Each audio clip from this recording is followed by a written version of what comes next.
Assalamualaikum warahmatullahi wabarakatuh. Okay, tuan-tuan semua, kali ini Ustaz akan kongsikan kepada anda satu amalan bagi anda yang join Rezeki Naik Level ni. Itu satu amalan bonus. Amalan bonus iaitu amalan sujud rezeki. Amalan ni kalau anda amalkan, insya-Allah tuan-tuan, doa anda akan didoakan juga. Hasad hati, niat nanti anda akan didoa oleh para malaikat, insya-Allah. Dan akan boleh paling bagus sekali anda doalah untuk nak dapatkan rezeki ke, nak dapat apa-apa saja anda boleh doakan. Dan yang paling penting sekali, anda baca doa ni bila sewaktu anda sujud. Sujud dalam apa-apa sujud pun boleh.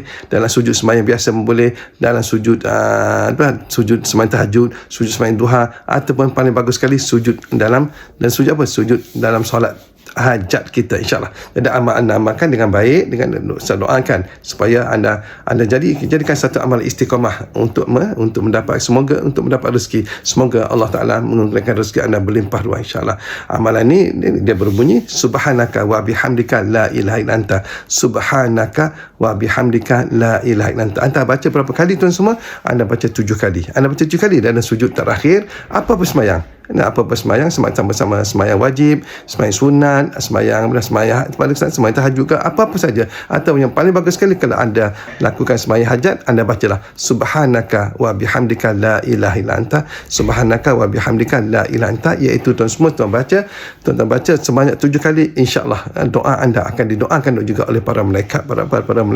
Malaikat mana? Malaikat yang berada di langit pertama, langit kedua, langit ketiga, langit keempat, langit kelima, dan langit sampai ke langit ketujuh akan mendoakan. Dan ramai ulama telah mengamalkan amalan ini dan mereka berjaya. Dan Ustaz tengok dan Ustaz sendiri tuan semua, Ustaz menggunakan doa ini untuk mencapaikan segala hajat-hajat Ustaz. Dan alhamdulillah setakat ni dikurniakan oleh Allah Taala tanpa ada batas dan juga tanpa ada halangan. Jadi Ustaz harap tuan-tuan gunakan amalan ini untuk kebaikan. Okey, dan kalau boleh tuan-tuan semua jemputlah, panggillah sahabat-sahabat kita, join lah Rezeki Naik Level ni seberapa ramai agar mereka juga dapat mengamalkan sebagaimana tuan-tuan dapat mengamalkannya. Dan insya-Allah, dan Ustaz akan bagi ijazah pada anda.